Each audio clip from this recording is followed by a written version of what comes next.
Kaidah kedua, menjadikannya menarik. Bab 8. Bagaimana menjadikan kebiasaan tidak dapat ditolak. Pada 1940, seorang ilmuwan Belanda bernama Nico Tinbergen mengadakan serangkaian eksperimen yang mengubah pemahaman kita tentang apa yang memotivasi kita. Tinbergen, yang akhirnya meraih penghargaan Nobel untuk karyanya, meneliti camar herring, burung abu-abu, dan putih yang sering terlihat terbang di sepanjang pesisir Amerika Utara. Camar herring dewasa mempunyai titik merah kecil pada paruh, dan Tinbergen melihat bahwa anak-anak burung yang baru menetas akan mematuk titik itu setiap kali ingin makan. Untuk memulai eksperimen, ia membuat sekumpulan paruh tiruan dari karton, hanya kepala, tanpa badan.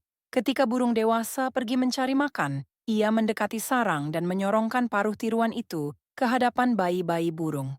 Paruh itu jelas-jelas terlihat palsu, jadi ia mengandaikan bayi-bayi burung itu akan menolaknya mentah-mentah.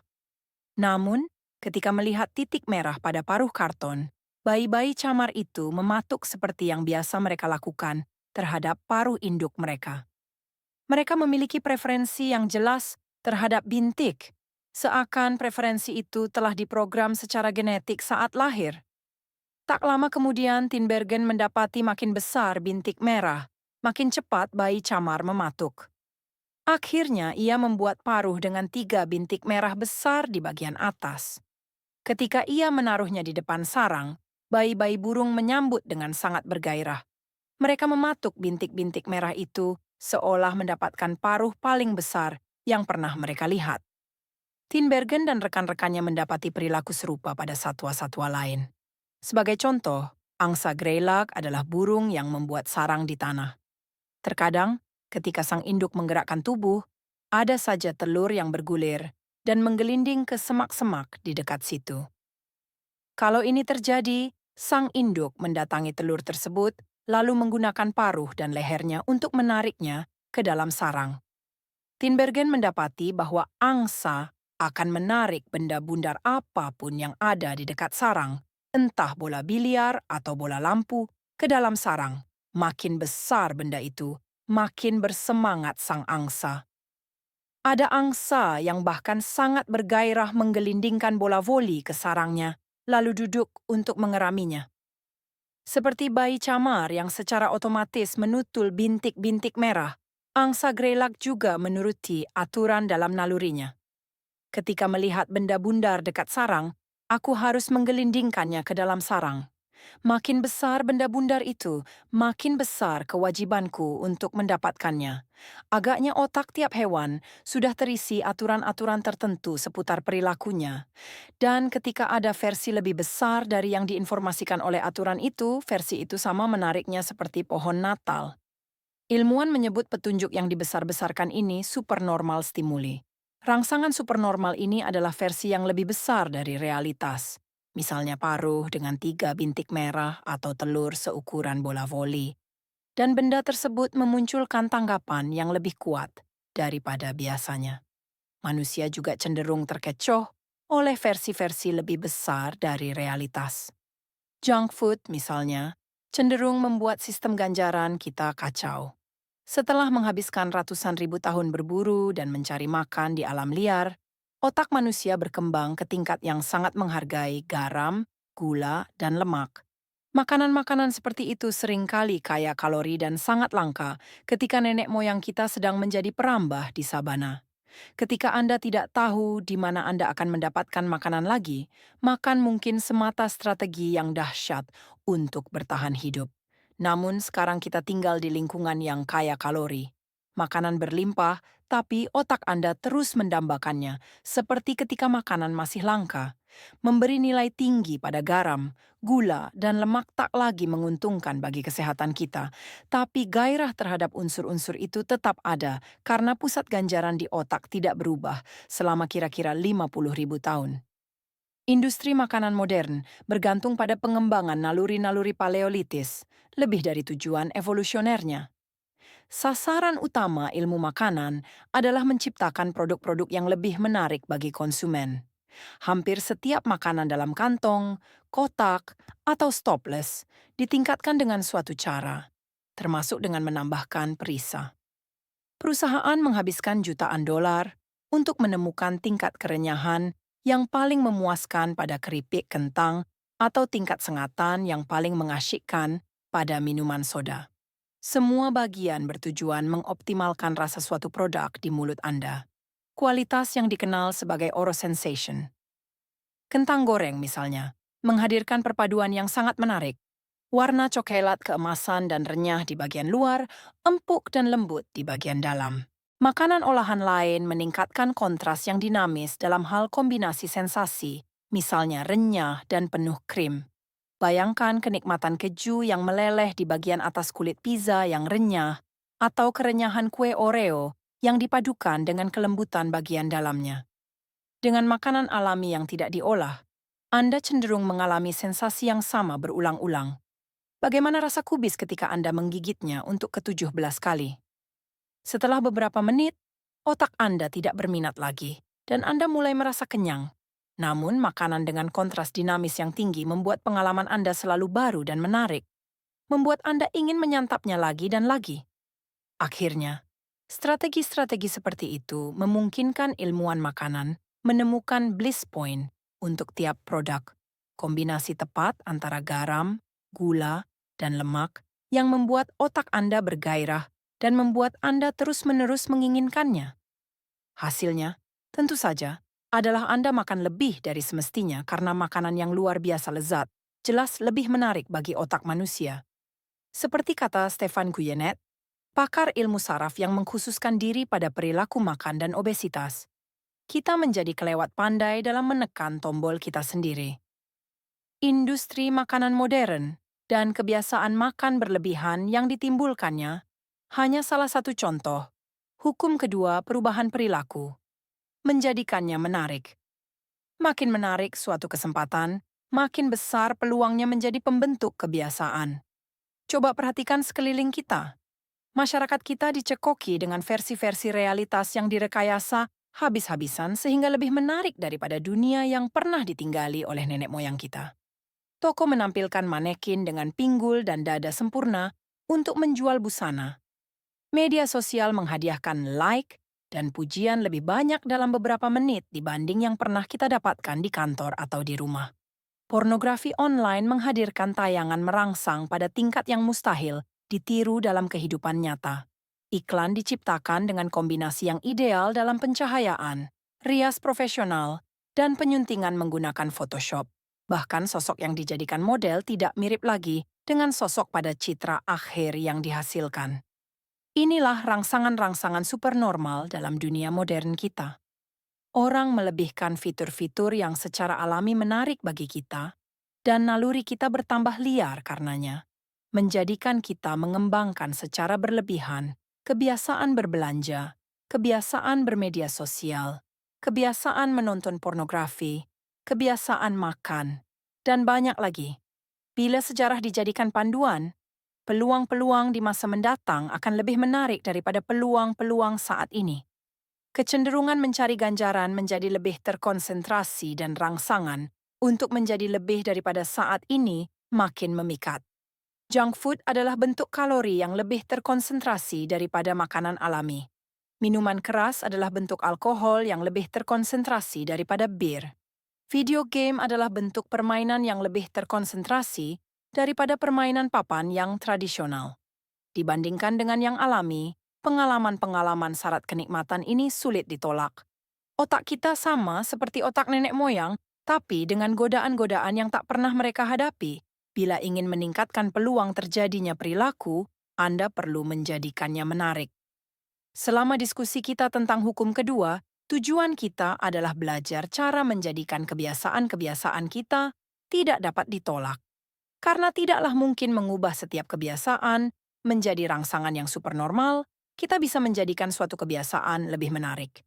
Untuk melakukannya, kita harus mulai dengan memahami apa yang dimaksudkan dengan gairah, craving, dan cara kerjanya.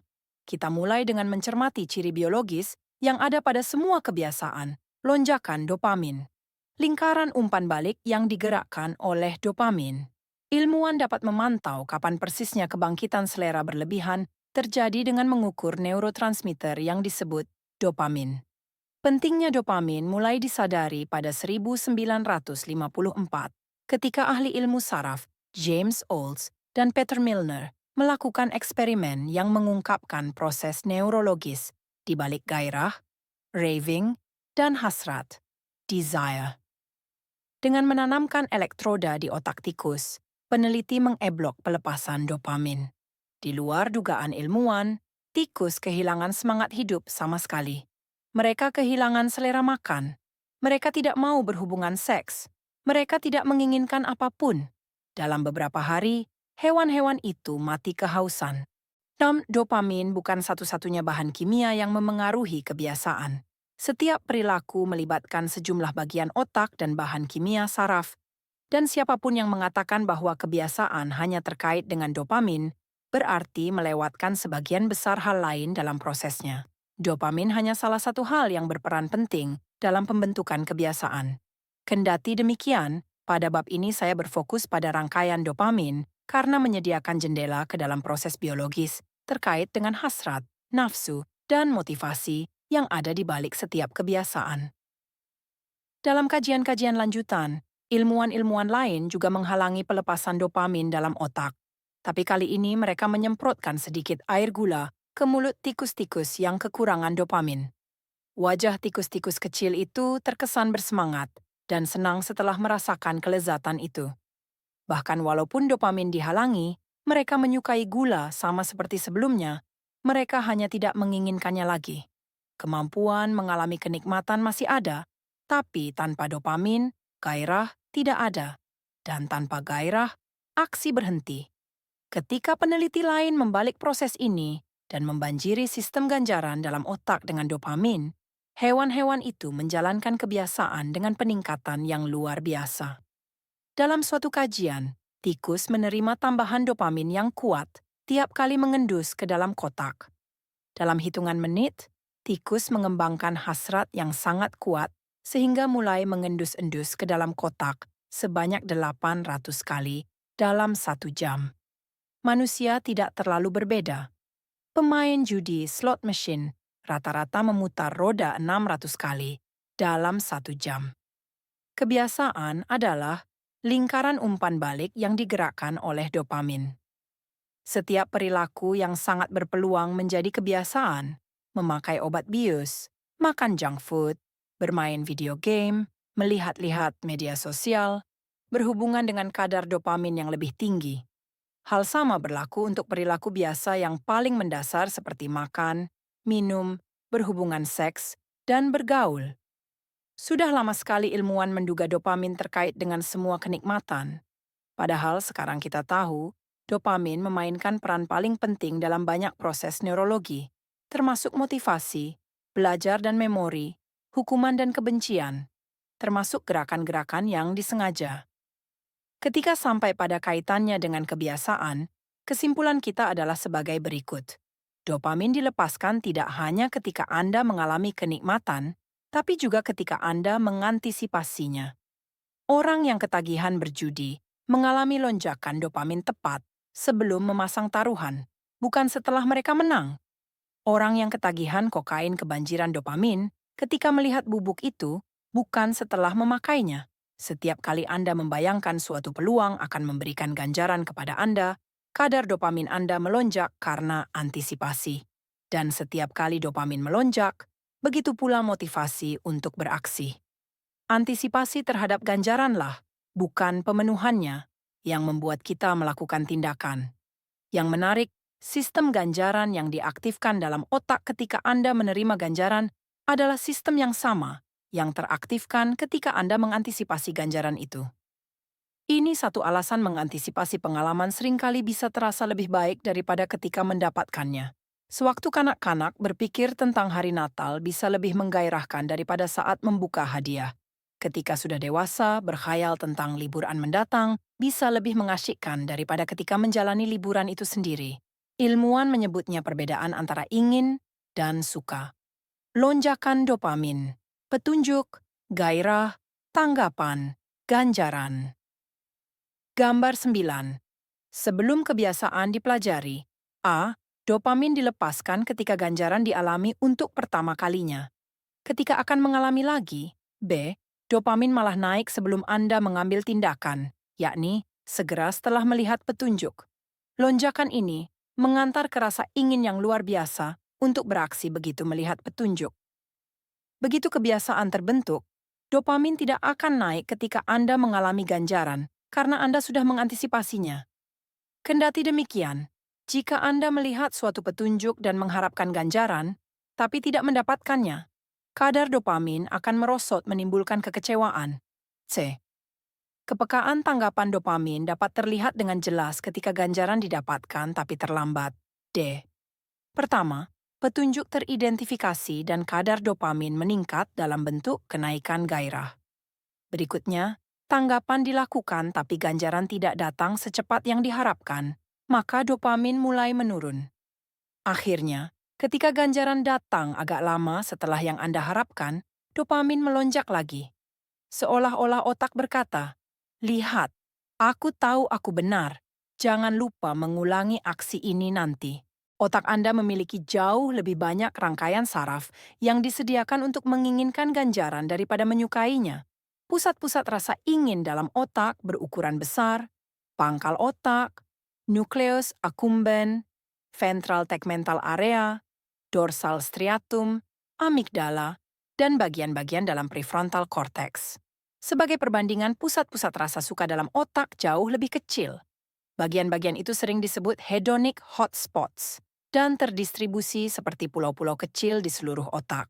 Sebagai contoh, peneliti menemukan 100% nukleus accumbens teraktifkan sewaktu kita sedang ingin. Sementara itu, hanya 10% yang teraktifkan ketika kita sedang suka. Kenyataan bahwa otak mengalokasikan begitu banyak ruang yang berharga untuk kawasan-kawasan yang berperan dalam gairah dan hasrat adalah bukti lebih lanjut tentang peran penting proses ini. Gairah adalah mesin yang mendorong perilaku. Setiap aksi diambil karena antisipasi yang mendahuluinya. Gairahlah yang membuat orang memberikan tanggapan. Wawasan ini mengungkapkan pentingnya kaidah kedua perubahan perilaku. Kita perlu membuat kebiasaan kita menjadi menarik, karena sesungguhnya harapan mendapatkan pengalaman menyenangkanlah yang memotivasi kita untuk beraksi. Inilah peran strategi yang terkenal sebagai paket godaan. Cara menggunakan paket godaan untuk menjadikan kebiasaan lebih menarik. Ronan Byrne, mahasiswa teknik elektro di Dublin, Irlandia, senang menonton Netflix, tapi ia juga tahu bahwa ia harus lebih sering berolahraga. Menggunakan keterampilan tekniknya, Byrne memodifikasi sepeda statis, menghubungkannya dengan laptop dan pesawat televisi. Kemudian, ia menulis program komputer yang akan memungkinkan Netflix dapat ditonton hanya jika ia bersepeda pada kecepatan tertentu. Kalau ia menurunkan kecepatan terlalu lama, apapun yang sedang ditonton akan berhenti sampai ia mulai mengayuh lagi.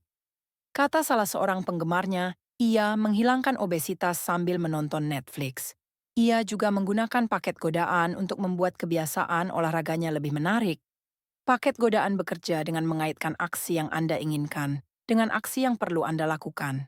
Dalam kasus Byrne, ia menyatukan menonton Netflix yang ingin ia lakukan dengan mengayuh sepeda statis yang perlu ia lakukan. Dunia usaha ahli dalam memanfaatkan paket godaan. Sebagai contoh, ketika American Broadcasting Company, lebih dikenal sebagai ABC, meluncurkan acara Kamis malam untuk tayangan film 2014 sampai 2015.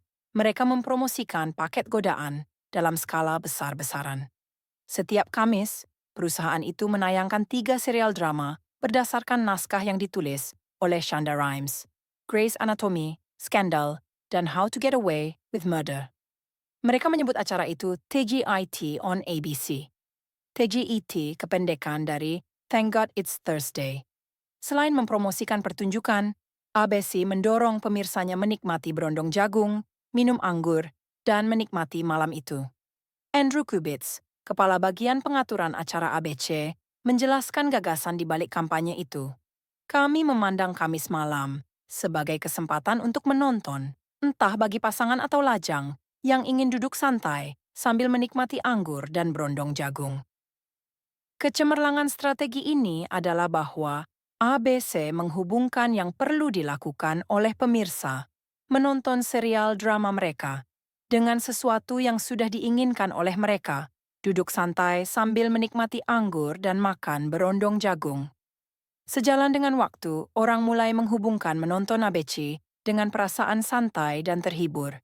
Jika Anda menyeruput anggur dan makan berondong jagung pada pukul 8 malam setiap Kamis, akhirnya Kamis 8 malam berarti saat untuk bersantai dan bersenang-senang. Ganjaran menjadi terhubung dengan petunjuk dan kebiasaan menyetel televisi menjadi lebih menarik. Anda lebih mungkin merasa suatu perilaku menarik bila dapat melakukannya sambil melakukan sesuatu yang Anda sukai. Mungkin Anda ingin mengetahui gosip terakhir para pesohor, tapi Anda perlu tetap menjaga bentuk tubuh.